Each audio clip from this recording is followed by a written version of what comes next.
Monsieur le Président, Monsieur le Premier ministre, Messieurs les ministres, on ne ment jamais autant qu'après une chasse, avant une élection ou pendant une guerre, disait Clémenceau.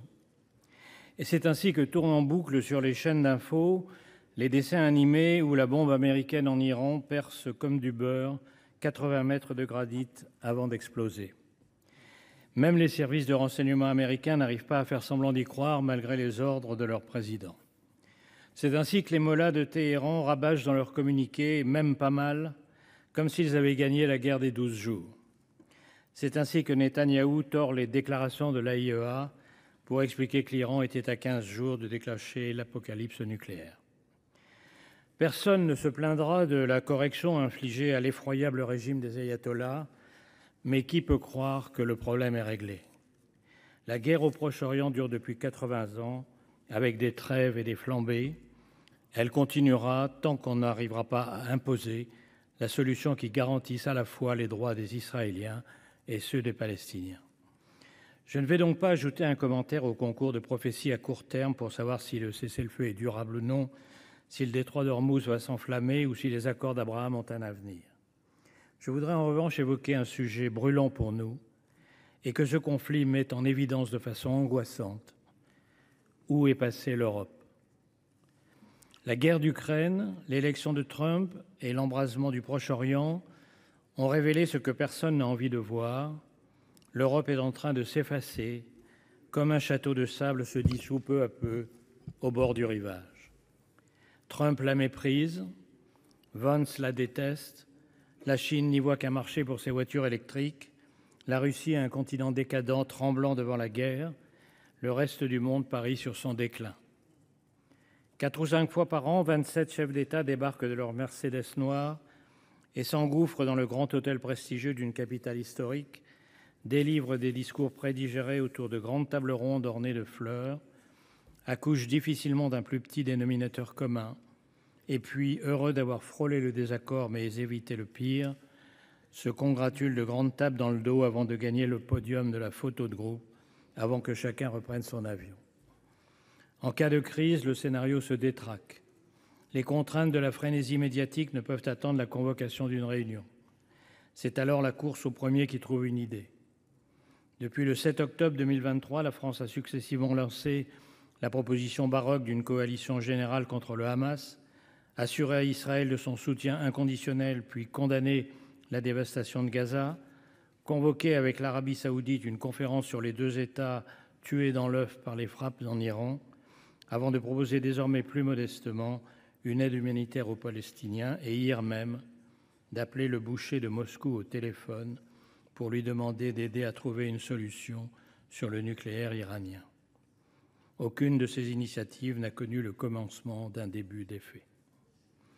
En Ukraine, le réveil européen après l'invasion s'essouffle. L'Allemagne, après 3 ans d'un chancelier qui s'est comporté comme une limande apeurée, a vu son successeur montrer les muscles en attendant que dès son arrivée les Taurus seraient livrés, avant d'expliquer une fois au pouvoir qu'il ne le serait pas. La France, en 2022, a proclamé l'économie de guerre. Cette phrase était fort imprudente, car nous en sommes aujourd'hui très loin, 3 ans plus tard. Impuissants, les dirigeants européens sont devenus les commentateurs des événements, campés devant les caméras, comme une mouche qui se pose sur l'essieu de la charrette et qui se dit « Quelle poussière je soulève ». Plus jamais la guerre entre nous, c'était le projet européen. Mais depuis le XXIe siècle, la réalité, c'est la guerre avec les autres, les dictatures. On a transmis le fardeau aux Américains.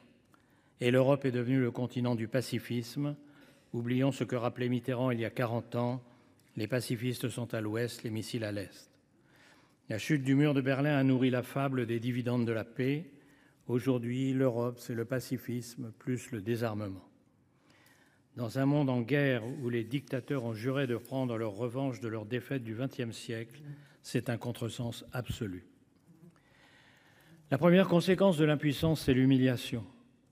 L'humiliation en Iran, bien sûr, où Cécile Collère et Jacques Paris, je voudrais ici à mon tour leur exprimer ma solidarité, sont retenus dans des conditions inhumaines que nous n'arrivons pas à faire cesser malgré tous nos efforts.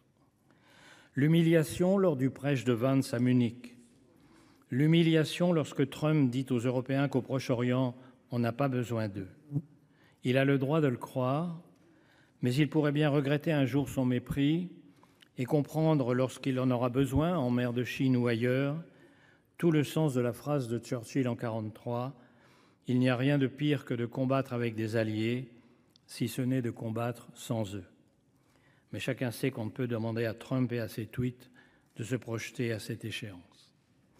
Ces menaces ont conduit les Européens à se prosterner devant lui à La Haye. J'ai rarement été aussi gêné qu'en voyant tant de chefs d'État rivaliser de courbettes. Comme dit le proverbe chinois, si tu dois te prosterner, prosterne-toi très bas. Le secrétaire général de l'OTAN, ancien fier Premier ministre des Pays-Bas, appelant Trump papa, est un symbole éloquent de l'Europe d'aujourd'hui.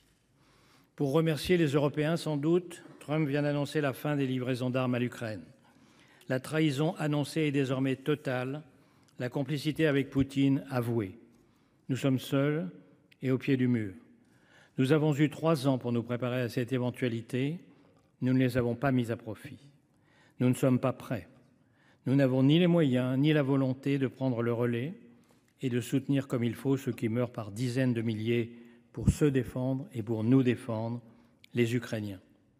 C'est tragique pour l'Ukraine aujourd'hui, c'est tragique pour l'Europe demain. L'urgence est de moderniser et de renforcer et surtout coordonner la défense européenne à la hauteur de la compétition stratégique, de comprendre que les guerres d'aujourd'hui sont hybrides et que notre retard dans les drones, le numérique, l'intelligence artificielle et la lutte contre la désinformation est encore plus immense que l'insuffisance de notre armement conventionnel. La priorité, c'est aussi d'arrêter les discours démobilisateurs assurant que nous ne sommes pas en guerre alors que les dictateurs sont en guerre contre nous, qu'ils le disent tous les jours et surtout qu'ils le font sur les réseaux sociaux envahis de trolls, dans nos entreprises ciblées par les sabotages et les cyberattaques, au fond des mers par la section des câbles sous-marins, dans les airs par les provocations quotidiennes. Comment allons-nous persuader les Français de soutenir l'engagement pris à La Haye, de porter le budget militaire à 3,5% de notre PIB, si on ne les convainc pas que nous subissons aujourd'hui une guerre qui a radicalement changé de nature et qui est en grande partie invisible? Comment les convaincre lorsqu'à l'Assemblée nationale, les 2 extrêmes sont quasi majoritaires et que même s'ils se détestent, ils sont d'accord sur le pire, le soutien aux dictateurs qui nous ont déclaré la guerre? Et enfin, comment arriver à ce que l'Europe retrouve le rang qui était le sien dans le monde si elle ne trouve pas la force d'aménager cette règle de l'unanimité qui l'a conduite à l'impuissance? MacArthur, le vainqueur de la guerre du Pacifique, disait « Les batailles perdues se résument en 2 mots, trop tard. L'Europe doit se réveiller. Il lui faut seulement des peuples qui se souviennent de leur histoire et des dirigeants qui prennent la mesure des périls. » Je vous remercie. Merci, Monsieur le Président.